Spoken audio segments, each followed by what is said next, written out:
Maayong adlaw na pud ka natong tanan. Magandang araw everyone. Hello, hello, hello. Kumusta kayo dyan? Another day, another blessing. Today, magluluto tayo ng everybody's favorite at hindi nawawala sa mga handaan. Ito ay ang pansit. Maraming klase ng pansit. At naluto ko na dito ang isang klase noon, ang pansit canton. So today, pansit bihon gisado naman tayo mga Mars. Sumatik pag sinabing pansit, ang mga ingredients dito na hindi nawawala ay ang carrots, ang Baguio beans or ang green beans, ang cabbage, ang bell peppers na nauna ko nang nahiwa at hindi ko na na-videohan. Sign of aging na siguro ito mga maring, makalimutin na, char. At ang spring onions for garnishing. Gumamit din ako ng dalawang klaseng sahog dito. Meron akong karning baboy na liempo part. Medyo may taba kasi mas masarap talaga na pang sahog ang may taba ng konti, no? At ang hindi nawawala na sahog sa aking mga pansit recipes, ang hipon. Sa paglilinis ng hipon, tatanggalin lang natin ang balat at ulo nito at i-devein. Tanggalin itong parang thread sa likod or ang bituka ng shrimp kasi mabuhangin ito, magalas. Ang pinagbalatan naman ng hipon ay hindi kaagad natin ito itatapon. Pakukuluan muna natin ito para magkaroon tayo ng shrimp stock.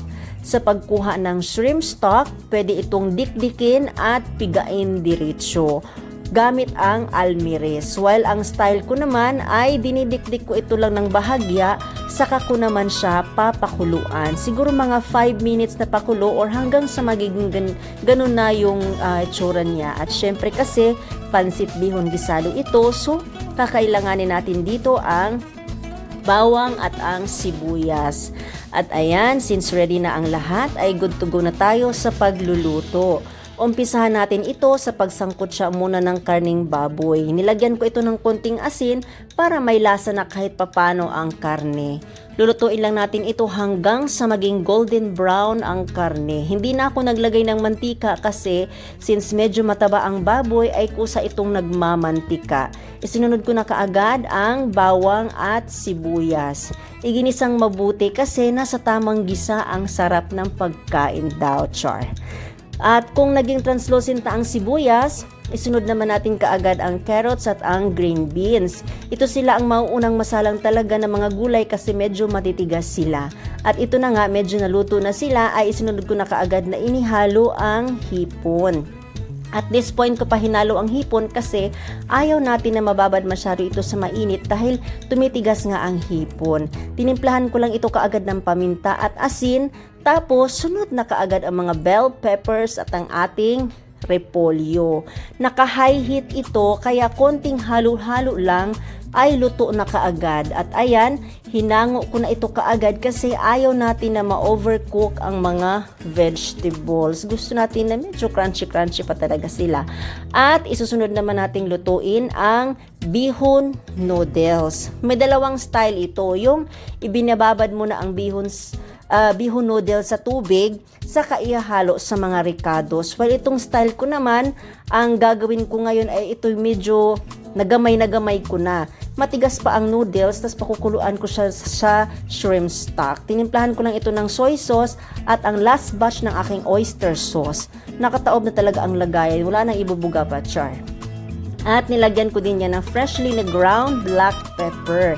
As per sa aking taste test ay medyo nakulangan ako sa lasa kaya nilagyan ko pa ito ng konting asin at konting pampalasa.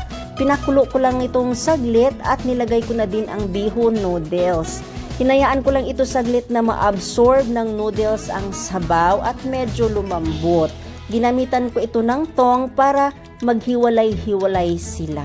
Ina-high heat pa din, hinayaan ko lang ito na ma-totally absorb ng bihon noodles ang lahat ng sabaw. At nung naubos na ang sabaw, nilagyan ko ito ng konting mantika para glossy ang noodles.